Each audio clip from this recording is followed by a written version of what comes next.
여러분 혹시 어젯밤에도 온몸이 미친 듯이 가려워서 잠 한숨 못 주무시고 피가 날 때까지 벅벅 긁지는 않으셨습니까?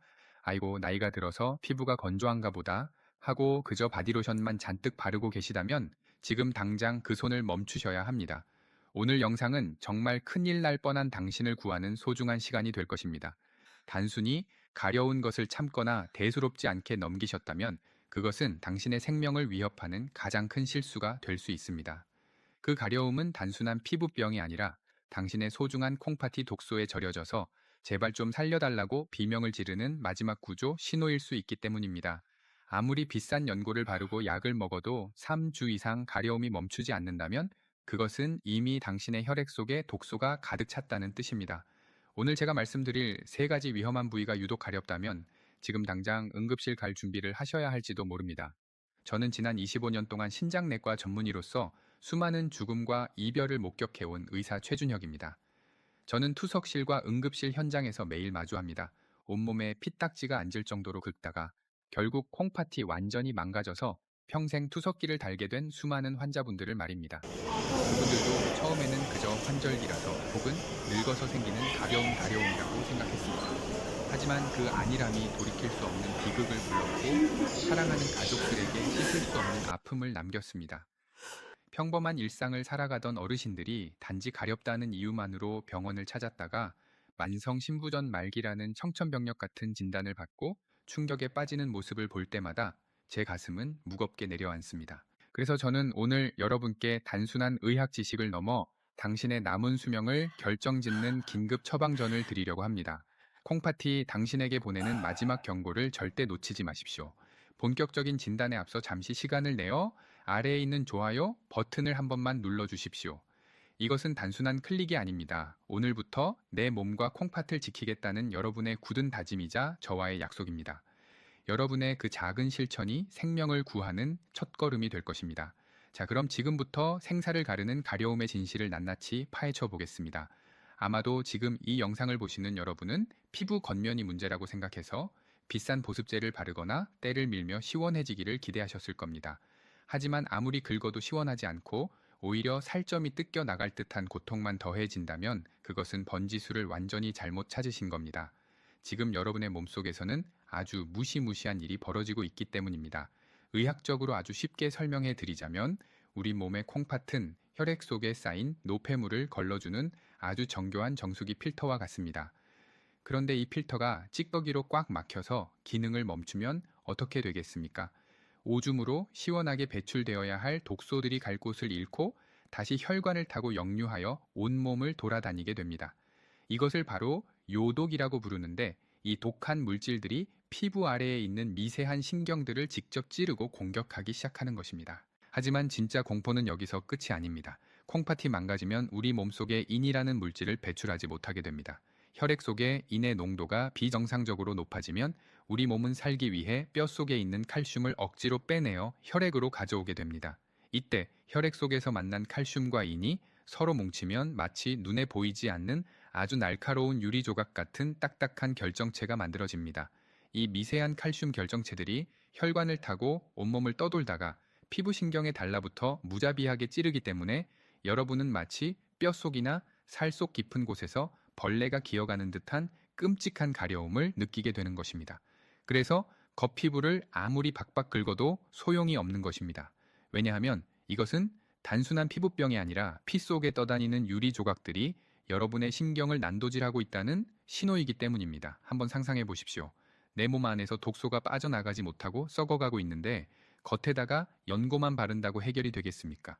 이것은 마치 불이 난 집을 보고도 불을 끌 생각은 하지 않고 시끄러운 화재 경보기만 꺼버리는 것과 다를 바가 없습니다. 지금 여러분이 밤마다 느끼는 그 가려움은 단순한 통증이 아닙니다. 제발 살려달라고 콩팥이 보내는 처절한 비명이자 피 속에 독이 가득 찼으니 빨리 빼내달라는 응급 신호입니다. 이 신호를 무시하고 방치한다면 결국 그 독소는 가장 무거운 곳으로 가라앉아 우리 몸의 특정 부위에 치명적인 흔적을 남기게 됩니다. 이제 우리는 독소가 쌓이면 가장 먼저 반응하는 첫 번째, 죽음의 위치를 확인하고 스스로를 지켜내야만 합니다. 그 독소가 가장 먼저 가라앉아 고이는 곳이 바로 우리 몸의 가장 아래쪽인 정강이입니다.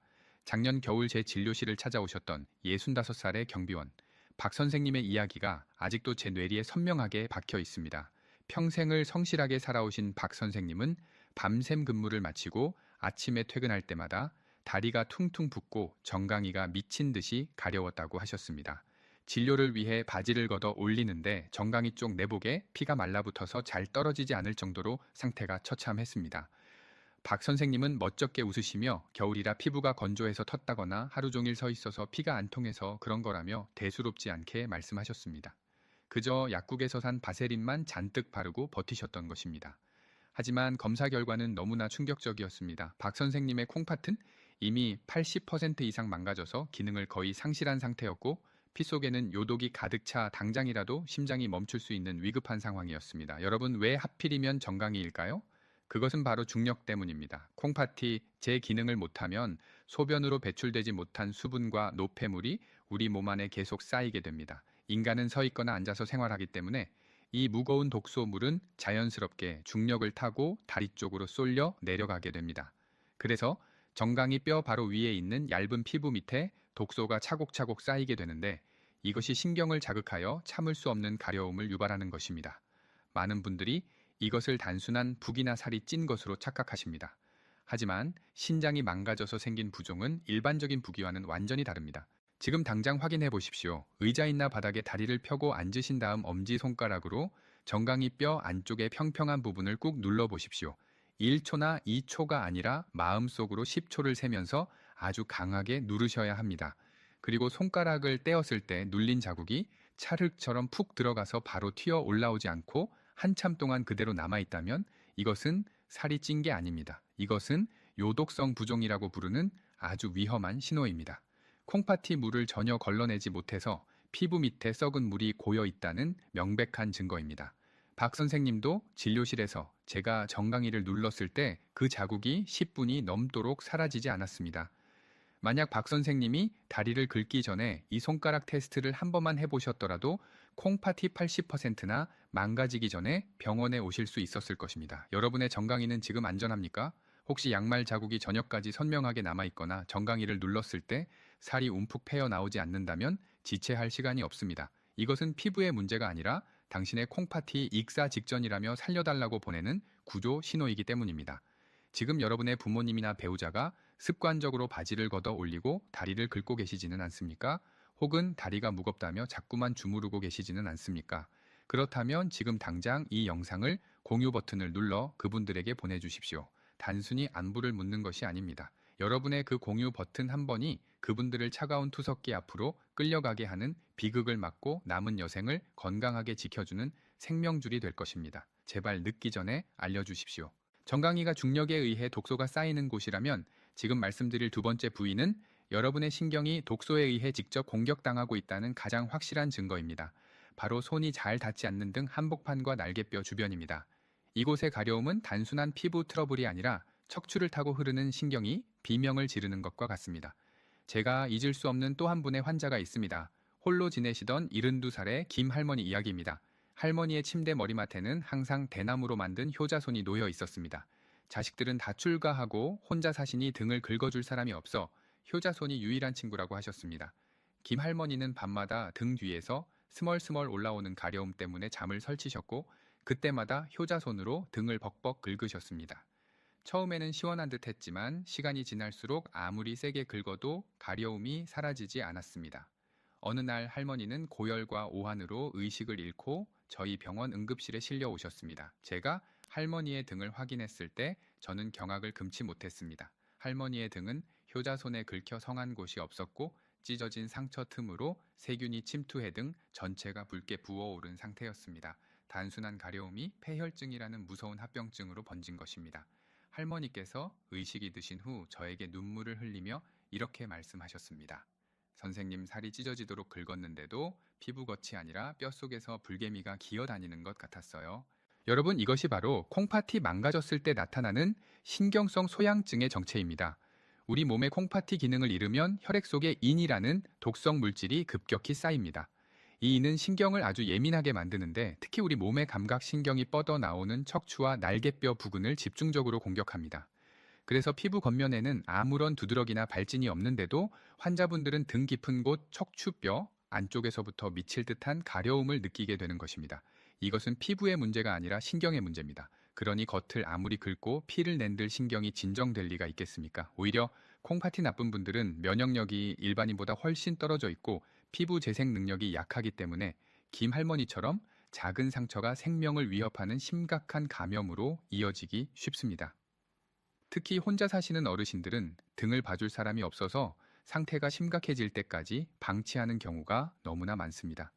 밤마다 등이 가려워 효자손을 찾고 계십니까? 혹은 등을 벽이나 문기둥에 비비며 고통을 참고 계시지는 않습니까?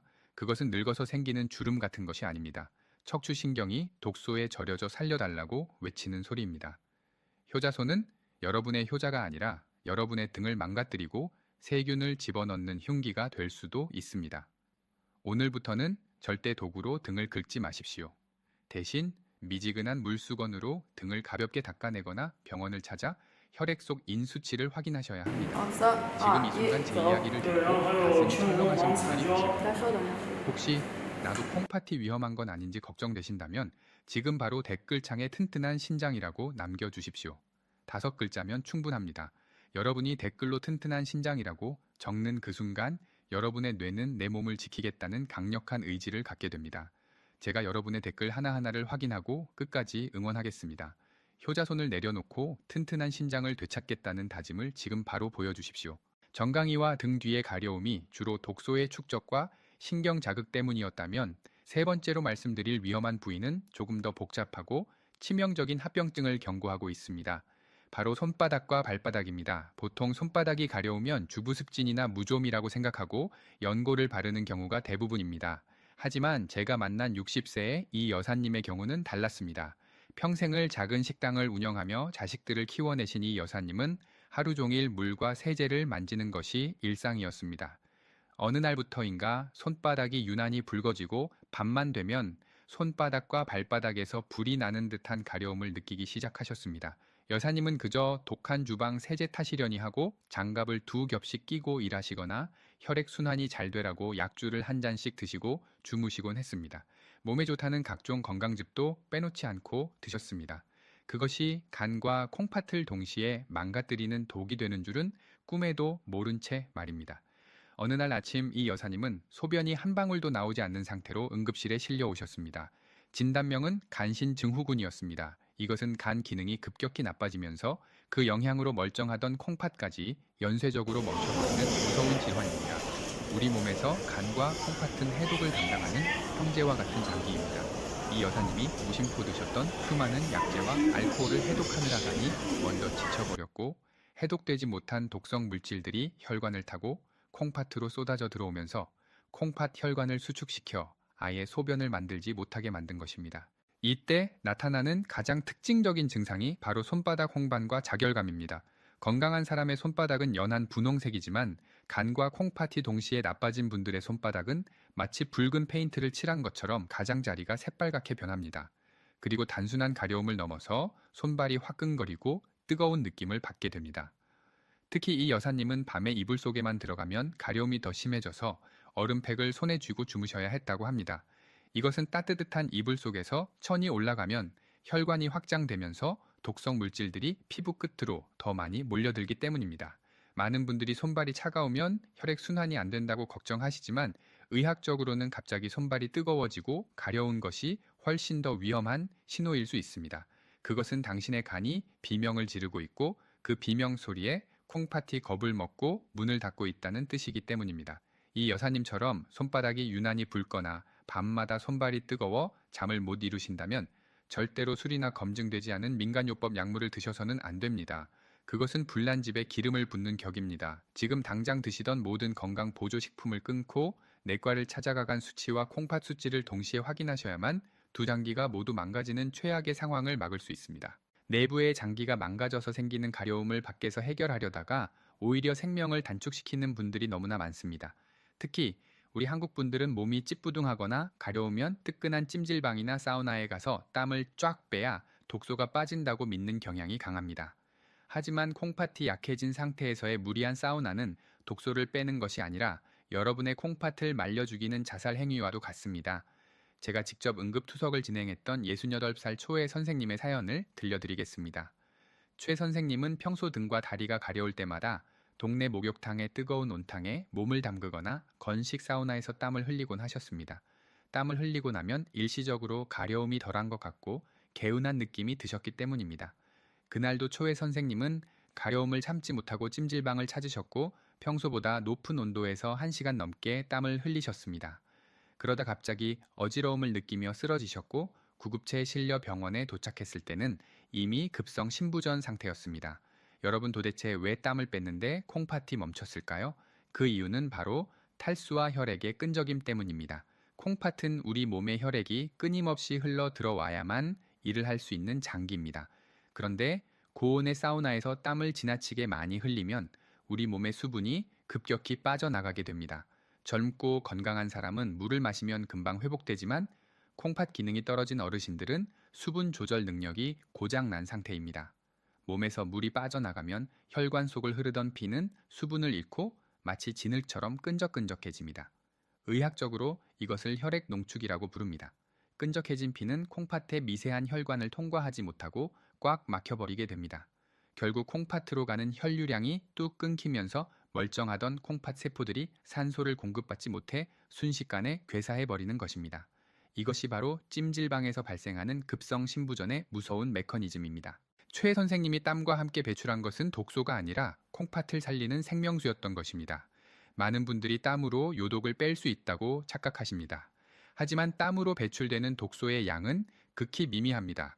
오히려 수분이 빠져나가면서 혈액 속에 남은 요독의 농도는 더 진해지고 신경을 더 강하게 자극하여 사우나가 끝나고 나면 전보다 훨씬 더 심한 가려움과 건조함이 찾아오게 됩니다. 만약 지금 이 순간에도 뜨거운 물에 몸을 지지거나 땀을 빼야 건강해진다고 굳게 믿고 계시다면, 그리고 앞으로도 계속 찜질방을 다니실 생각이라면 지금 당장 이 영상을 끄고 나가셔도 좋습니다. 저는 스스로 불 속으로 뛰어드는 분들까지 구해드릴 수는 없습니다. 하지만 만약 여러분이 살고 싶고 콩팥을 지키고 싶다면 제 말을 끝까지 들으셔야 합니다. 가려움이 있는 어르신들은 절대로 천보다 높은 고온의 탕에 들어가시면 안 됩니다. 미지근한 물로 짧게 샤워만 하시고 샤워 직후 물기가 마르기 전에 보습제를 충분히 발라 피부 장벽을 만들어주는 것이 유일한 정답입니다. 뜨거운 열기는 혈관을 확장시켜 가려움을 유발하는 히스타민이라는 물질을 폭발적으로 분비하게 만듭니다. 시원하다고 느끼는 것은 뇌가 뜨거움에 속아 통증을 잠시 잊는 것일 뿐, 피부 아래에서는 염증 반응이 불이 붙은 듯 일어나고 있다는 사실을 명심하십시오. 최 선생님은 그날의 사우나 이후 콩팥 기능의 절반을 잃으셨습니다. 여러분은 부디 잘못된 상식으로 소중한 콩팥을 찜통 속에서 희생시키지 마시기를 간곡히 부탁드립니다. 잘못된 상식으로 찜질방에서 땀을 빼는 것이 얼마나 위험한지 깨달으셨다면 이제는 두려움을 거두고 냉정하게 내 몸을 점검할 시간입니다. 병원에 가기 전 집에서 단 1분 만에 콩팥이 망가졌는지 확인할 수 있는 가장 확실한 자가 진단법 2가지를 알려드리겠습니다. 이것은 돈 한 푼 들지 않지만 엑스레이나 초음파만큼이나 정확하게 여러분의 생명을 지키는 나침반이 될 것입니다. 지금 당장 방의 불을 환하게 켜고 따라해 보십시오. 첫 번째는 앞서 잠시 언급했던 정강이 부종 테스트를 정식으로 수행하는 것입니다. 단순히 다리가 부었나 하고 눈으로 보는 것은 부정확합니다. 정확한 방법은 이렇습니다. 양말을 벗고 편안하게 다리를 뻗은 상태에서 정강이 뼈의 앞쪽, 즉 살이 없고 뼈가 바로 만져지는 부위를 찾습니다. 그곳을 엄지손가락으로 지그시 누르는데 이때 중요한 것은 시간과 강도입니다. 마음속으로 천천히 10초를 세면서 뼈가 느껴질 정도로 강하게 눌러야 합니다. 하나, 둘, 셋. 이렇게 10초를 센 뒤 손가락을 뗐을 때가 가장 중요합니다. 만약 피부가 고무공처럼 즉시 튀어 오르지 않고 마치 찰흙이나 메모리폼 베개처럼 움푹 들어간 자국이 남아있다면 이것은 경고등이 켜진 것입니다.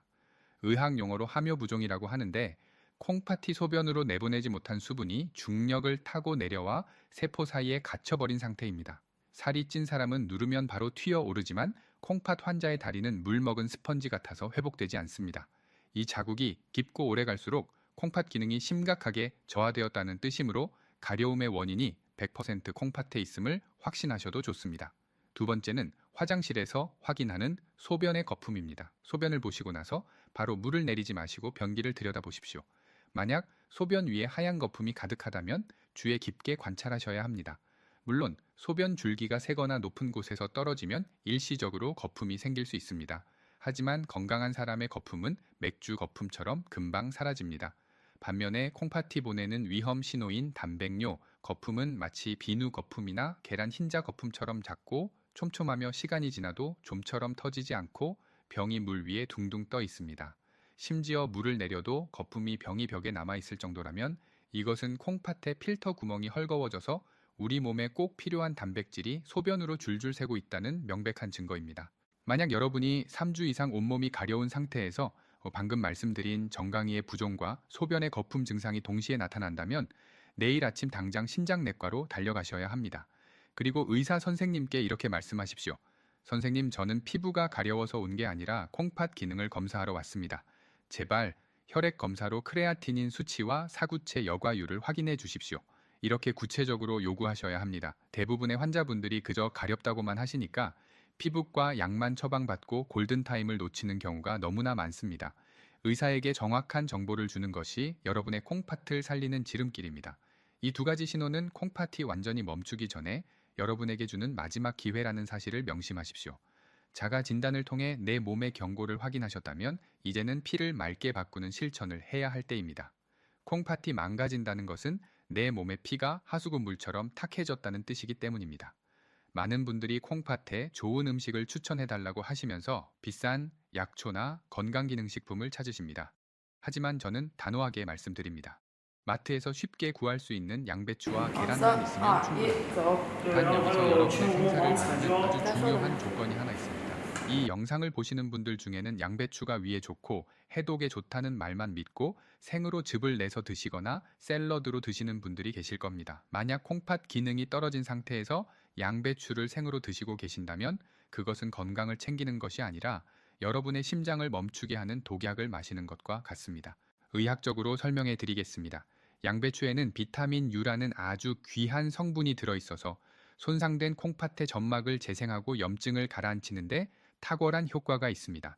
하지만 문제는 양배추 속에 들어있는 칼륨이라는 성분입니다. 건강한 콩팥은 칼륨을 소변으로 잘 배출하지만 지쳐있는 콩팥은 이 칼륨을 걸러내지 못합니다. 칼륨이 배출되지 못하고 혈액 속에 쌓이면 고칼륨 혈증이 오게 되는데 이는 예고 없이 심장 부정맥을 유발하고 심할 경우 심정지 돌연사로 이어질 수 있습니다. 그래서 콩팥 환자분들에게 생채소나 녹즙은 죽음의 주스가 될 수 있다는 말이 나온 것입니다. 그렇다면 어떻게 먹어야 콩팥을 살릴 수 있을까요? 정답은 바로 물에 데치는 것입니다. 칼륨은 물에 잘 녹는 수용성 물질입니다. 양배추를 썰어서 끓는 물에 3분에서 5분 정도 데쳐내면 칼륨 성분은 물에 녹아 빠져나가고 콩팥을 보호하는 비타민 U와 섬유질은 그대로 남게 됩니다. 반드시 물에 데친 후 그 물은 버리고 건더기만 드셔야 합니다. 이것이 바로 심장내과 의사들이 환자들에게 강조하는 칼륨 전처리의 핵심입니다. 귀찮다고 생각하지 마십시오. 이 작은 조리법의 차이가 여러분의 심장을 뛰게 하고 콩팥의 부담을 덜어주는 생명줄이 됩니다. 여기에 짝꿍으로 반드시 같이 드셔야 할 것이 바로 계란입니다.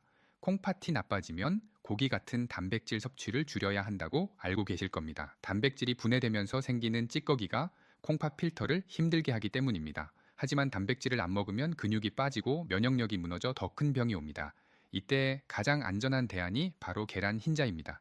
고기나 생선에는 콩팥을 공격하는 인 성분이 많지만 계란 흰자에는 인이 거의 없고 콩팥 환자에게 꼭 필요한 최고급 알부민 단백질이 가득합니다. 단 여기서도 주의하실 점은 노른자입니다.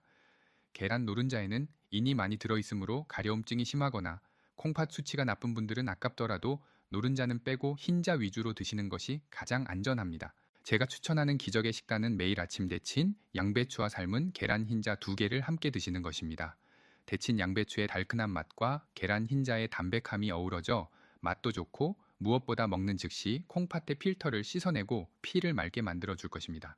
실제로 제 환자분들 중에는 이 간단한 식단 변화만으로도 크레아티닌 수치가 안정되고 지긋지긋한 가려움에서 해방된 분들이 너무나 많습니다. 비싼 보약보다 매일 먹는 밥상이 여러분을 살립니다. 지금 이 조리법을 잊지 않겠다고 저와 약속해 주십시오. 콩팥을 살리는 길은 멀리 있지 않습니다.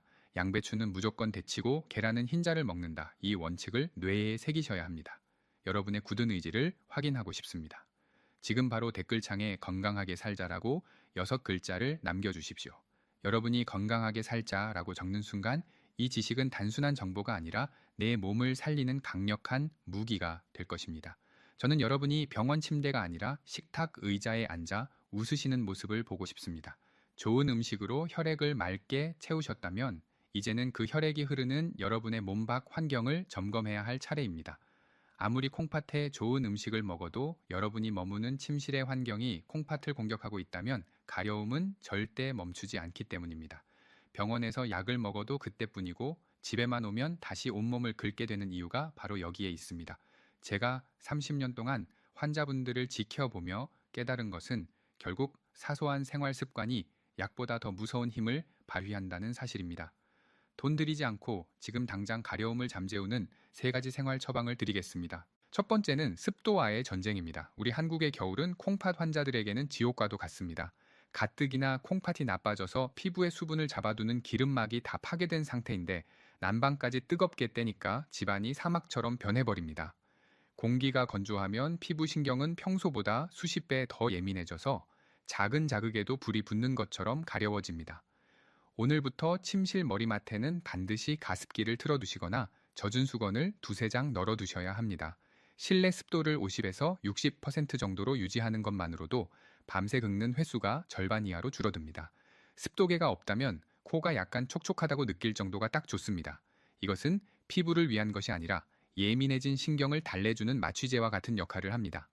두 번째는 여러분의 손톱 관리입니다. 제가 진료실에서 환자분들의 손을 잡을 때마다 가장 안타까운 것이 바로 길고 날카로운 손톱입니다. 가려움은 의지로 참을 수 있는 것이 아닙니다. 잠이 들면 무의식 중에 긁게 되는데 이때 긴 손톱은 여러분의 피부를 찢고 세균을 집어넣는 흉기가 됩니다. 콩팥이 나쁜 분들은 면역력이 약해서 작은 상처에도 봉소염이나 폐혈증 같은 치명적인 감염이 생길 수 있습니다. 그러니 오늘 당장 손톱을 아주 짧게 깎으십시오. 그리고 끝부분을 줄로 갈아서 아주 뭉툭하고 부드럽게 만드셔야 합니다. 이것은 미용이 아니라 생존을 위한 방어막입니다. 내가 잠결에 긁더라도 내 살이 찢어지지 않도록 스스로를 보호하는 가장 확실한 수단입니다. 세 번째는 물을 마시는 방법입니다. 콩팥이 나쁘면 물을 많이 마셔도 안 되고 적게 마셔도 안 되는 진퇴양난에 빠집니다. 정답은 미지근한 물을 아주 조금씩 자주 마시는 것입니다. 찬물은 위장을 차갑게 하고 혈관을 수축시켜 콩팥으로 가는 혈류량을 줄어들게 만듭니다.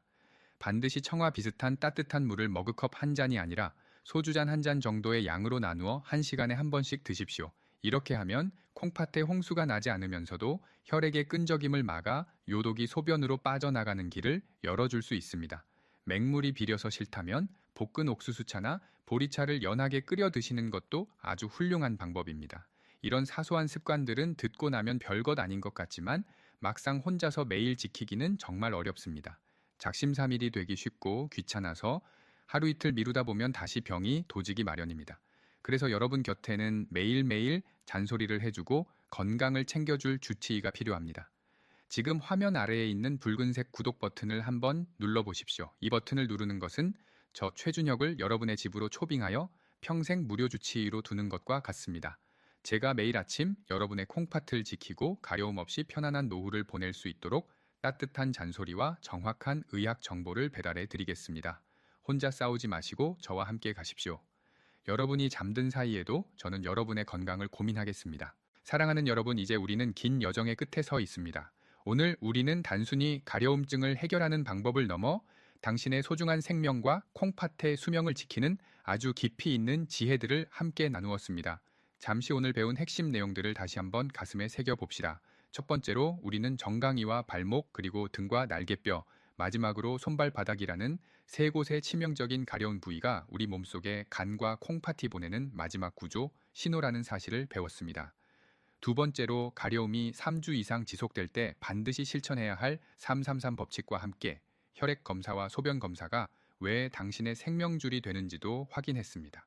마지막으로 우리가 매일 먹는 양배추와 계란이 어떻게 콩팥의 필터를 깨끗하게 닦아주고 피를 맑게 하여 가려움의 고통에서 해방시켜 주는지 그 기적 같은 식사법도 전해드렸습니다. 제가 처음에 들려드렸던 68, 새 할머니의 이야기를 기억하시나요? 사랑하는 손자의 결혼식에 참석하지 못하고 병실 침대에 누워 스마트폰 화면 속 손자를 보며 눈물을 흘리셔야 했던 그 안타까운 사연은 사실 우리 모두에게 닥칠 수 있는 현실입니다. 하지만 오늘 이 영상을 끝까지 시청하신 여러분은 이제 다릅니다. 내 몸이 보내는 작은 신호를 알아차릴 수 있는 해안이 생겼고, 무엇을 먹고 어떻게 생활해야 하는지에 대한 명확한 해답을 얻으셨기 때문입니다. 가려움이라는 고통을 원망하기보다는 내 몸이 나에게 보내는 마지막 사랑의 편지라고 생각하십시오. 그 편지를 읽고 행동에 옮기는 것은 이제 여러분의 몫입니다. 건강은 단순히 병이 없는 상태가 아니라 사랑하는 사람들과 더 오랜 시간 웃으며 함께 할 수 있는 기회를 지키는 것입니다. 여러분이 오늘 실천하는 양배추 한 접시와 밤 11시, 이전의 취침, 그리고 내 몸의 신호에 귀를 기울이는 정성이 모여 당신의 노후를 축복으로 바꾸어 줄 것입니다. 자식들에게 짐이 되지 않고 당당하고 건강하게 오래도록 행복하시길 진심으로 바랍니다. 여러분의 건강한 삶을 지키는 이 길에 제가 끝까지 함께 하겠습니다. 마지막으로 이 채널을 구독해 주시는 것은 단순히 영상을 보는 것이 아니라 여러분 자신과 가족의 행복을 지키겠다는 가장 소중한 약속입니다. 저 최준혁이 여러분의 곁에서 항상 정확하고 따뜻한 의학 정보로 보답하겠습니다. 긴 시간 함께 해주셔서 진심으로 감사합니다. 부디 평안하시고 오늘보다 더 건강한 내일을 맞이하십시오.